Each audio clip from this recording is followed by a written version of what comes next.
warga sekolah, kembali lagi di Sekolah Horor. Di episode kali ini menceritakan tentang kesurupan waktu persami bagian kedua yang ditulis oleh Milan. Selamat mendengarkan. Waktu itu aneh shock dengar si misteri bilang kayak gitu. Apalagi teman aneh. Siapa jugalah orang bodoh yang mau jadi korban kesurupan selanjutnya. Nah, gak berapa lama setelah itu si Ani datengin Ani lagi, terus bertanya bagaimana keadaan Puspita. Ya, Ani jawab aja, masih sama. Dan dia malah ngegerutu gak jelas. Habis itu dia pergi lagi. Sejujurnya Ani sebenarnya agak curiga sama anak ini. Akhirnya Ani masuk ke ruang PMR buat gantiin temen Ani yang emang kondisinya udah kelelahan. Kalau nggak salah waktu itu sekitar jam 11 kurang sedikit. Kondisi Puspita pun belum sadar, meski udah agak lemas, tapi dia masih teriak-teriak gak jelas. Padahal yang baca Yasin udah berlangsung sekitar 1 jaman lebih. Nah, saat yang ditunggu-tunggu pun tiba. Akhirnya guru KWN yang bernama Pak Zainuddin pun datang. Rumah beliau kebetulan dekat dengan sekolah. Dia datang setelah dipanggil oleh salah satu teman aneh. Alhamdulillah, akhirnya si Puspita ini bisa ketolong. Paling gak sih itu yang aneh pikir. Habis itu Pak Zen, panggilan akrab Pak Zainuddin, menyuruh teman aneh ngambilin air putih 1 gelas. Setelah itu Pak Zen mulailah baca mantra. Tangannya ditaruh di kening si Puspita, dan Puspita pun masih aja memberontak. Dia nyoba buat ngegigit tangan Pak Zen, ya tapi gak pernah bisa. Selesai baca mantra, Pak Zen langsung niup air yang ada di dalam gelas. Dia cipratin tuh pakai tangan ke mukanya Puspita. Terus Puspita mulai deh agak tenang. Tengkuknya dipegang sama Pak Zen dan dia disuruh minum air. Tapi si Puspita masih agak berontak. Walau kelihatannya dia udah agak lemas kena cipratan air tadi, dan akhirnya air itu pun keminum juga sama Puspita. Meski sedikit dan gak sampai seperempatnya. Dan di situ Puspita sudah mulai agak tenang.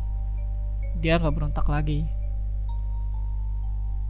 Matanya yang melotot udah gak lagi. Lambat laun matanya jadi agak sayu, terus nutup deh matanya. Kita semua udah lumayan lega tuh. Tapi tetap jempol kakinya si Puspita masih dipegangin sama anak-anak yang lain. Terus Pak Zen nyuruh kita untuk keluar ruangan dulu, biarin si Puspita ini tenang dan gak diganggu.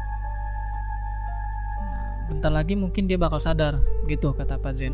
Ya kita alhamdulillah lah mendengar hal tersebut. Lalu Aneh dan teman-teman yang lain keluar dari ruangan PMR itu. Tapi si Ani nih temen Aneh masih aja gak kelihatan. Pas Aneh keluar dan teman-teman keluar, Pak Zen keluar juga menuju kantor guru. Gak berapa lama tuh si Puspita teriak-teriak lagi. Temen Aneh bingung dong. Soalnya yang di situ kan cuma ada 2 orang. Untung aja Puspita gak lari, cuma ngamuk gak jelas. Aneh langsung lari ke ruang PMR secepat yang Aneh bisa. Niatnya tuh ngebantu si Puspita gitu buat dipegangin. Dan sebagian temen Aneh lari nyari Pak Zen. Pas kita ngepegangin tuh, kita kewalahan megang Puspita. Padahal kan badan dia kecil ya, tapi kita kerasa gimana gitu. Nah, udah sekitar hampir 1 menit kita megangin dia.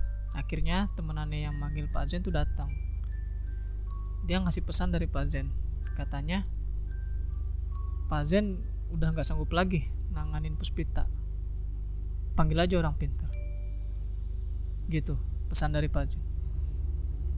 Terus kita bingung dong. Di mana tengah malam gini nyari orang pintar? Ternyata Puspita masih teriak-teriak gak jelas. Dan kita semua yang ada dalam ruangan bingung, pucat pasi mau ngapain. Ditambah Pak Zen juga udah angkat tangan, malah nyuruh kita buat nyari orang pintar. Nyari di mana malam-malam gini orang pintar? Ditambah pula tuh ya, kondisi sekolah aneh pelosok, jadi makin susah nyari orang-orang pintar kayak gitu malam-malam gini. Dan kita khawatir kalau si Puspita ini gak cepet ditolong, takutnya energinya habis dan ya gak bisa tertolong lagi. Akhirnya kita tetap baca Al-Quran waktu itu juga. Ane tetap pegangin jempol kakinya sambil baca Anas. Sementara yang lain cari pertolongan entah kemana. Kita udah ketakutan banget. Sekitar setengah jam Ane megangin jempol si Puspita. Terus akhirnya Ane minta gantian sama teman Ane. Dan Ane pun keluar ruangan PMR. Di depan ruang PMR Ane duduk sambil menghela nafas, sambil tetap berdoa sebisa Ane. Semoga aja si Puspita gak kenapa-napa, dan paling gak bisa bertahan sampai besok pagi, jadi kita bisa minta pertolongan ke orang-orang sekitar. Gak berapa lama duduk di depan ruang PMR, punggung Ane ditepuk orang, dan ternyata dia adalah Ani. Ingat kan Ani yang dari tadi datang, hilang, nanya kondisi Puspita kayak gimana. Nah dia datang tuh lagi nanya gimana keadaan Puspita, dan lagi jawaban Ane pun masih sama, gak ada perubahan, kondisi Puspita masih kayak gitu. Terus Ane juga sempat cerita tentang Puspita yang dikasih mantra atau doa dari Pak Zen, tapi hasilnya nihil. Ane diam sejenak, terus dia ngajak Ane buat pergi. Ane sebenarnya agak ngeri juga kan, tapi ya karena dia maksa dan katanya berhubungan dengan nyawa Puspita, ya sebagai teman akhirnya Ane ikut. Kami menuju ruangan yang jauh dari ruang PMR. Di perjalanan pun kami ngobrol. Kita mau kemana, An? Tanya Ane pada Ani. Dah, ikut aja. Jawabannya singkat. Kasih tahu dong, biar pikiranku tenang. Merinding nih. Jelasku pada Ani. Kita mau ke markasnya. Hah? Markas? Markas siapa? Tanyaku pada Ani. Ya tempat keluarnya mereka. Seketika Ani langsung pucat kan. Baru pertama kali Ani diajak ke hal-hal kayak gini. Mana gak ada persiapan. Mau balik lagi nyamperin anak-anak, tapi kondisinya kita udah jauh. Kalau balik lagi, nanti yang ada malah Ani kenapa-napa. Aku balik aja ya, An. Takut. Gak usah takut, kan ada aku. Emangnya kamu punya ilmu ngusir setan tuh? Yang gak punya. Lah, terus piye? Sumpah, waktu itu Ani merinding banget kan. Apanya yang piye? Tanya Ani. Ya nasib kita lah. Wes toh, tenang aja. Cowok kok penakut.